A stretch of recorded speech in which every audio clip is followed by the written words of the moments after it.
Pihak pengacara Putri Chandrawati melontarkan pernyataan pedas saat menanggapi replik Jaksa Penuntut Umum atau JPU.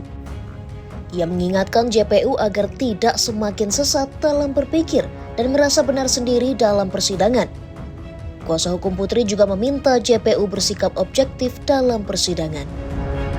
Selain itu, kami juga perlu mengingatkan penuntut umum agar tidak tergelincir lebih jauh dalam kesesatan berpikir dan merasa benar sendiri. Janganlah karena keterangan saksi maupun terdakwa tidak sesuai dengan jalan pikiran penuntut umum, lalu menuduh saksi atau terdakwa tersebut berbohong secara tidak berdasar dan tanpa bukti. Apalagi menyatakan bahwa penasihat hukum ikut berkontribusi terhadap hal tersebut. Sementara, kuasa hukum Putri Chandrawati Febri Diansyah menyebut replik atau tanggapan Jaksa Penuntut Umum atau JPU terhadap pledoi atau nota pembelaan terdakwa tidak fokus pada pokok perkara. Menurutnya tanggapan itu hanya menyasar pada tim penasihat hukum, tapi tidak membuktikan dakwaan yang menjadi dasar pembuatan surat tuntutan. Asumsi yang dibangun oleh penuntut umum tidak fokus hanya pada pokok perkara dan justru dalam tanda kutip nyasar pada penasihat hukum.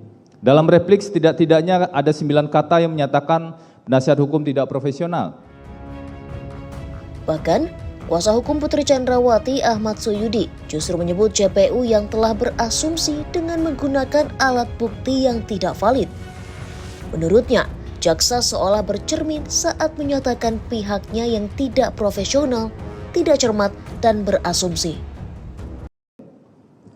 Buruk muka cermin dibelah, seolah-olah penuntut umum memutarbalikkan fakta dan menyatakan bahwa penasihat hukum tidak cermat dan tidak teliti dalam membaca surat tuntutan.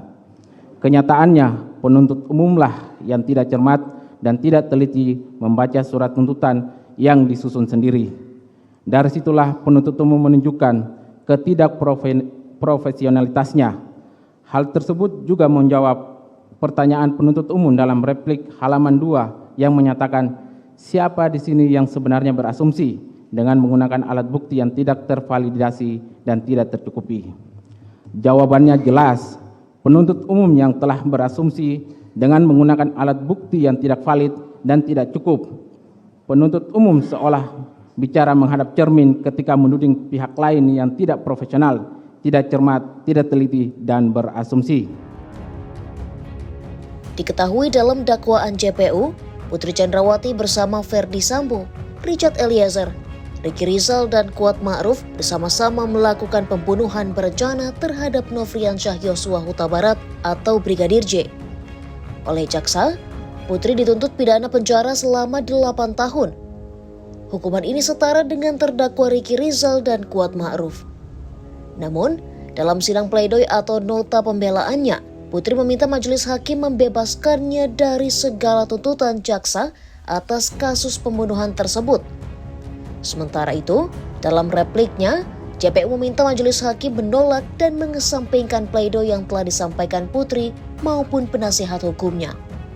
JPU menyebut pledoi yang disampaikan penasihat hukum Putri keliru dan tidak benar. Kuasa hukum Putri dinilai tidak profesional dan hanya mampu bermain retorika. JPU menilai seharusnya penasihat hukum Putri bisa berpikir jernih untuk mengungkap fakta sebenarnya dalam kasus ini. Pledoi tim penasihat hukum terdakwa Putri Chandrawati keliru atau tidak benar. Tim penasihat hukum tidak profesional hanya mampu bermain retorika dengan memojokkan seolah-olah korban Nofriansyah Yosua Huta Barat sebagai orang yang berbuat keji, amoral, dan tidak manusiawi. Tim penasihat hukum mengemukakan pendapat tersebut terkesan memperlihatkan sikap emosionalnya, menjelek-jelekan korban Nofriansyah Yosua Huta Barat.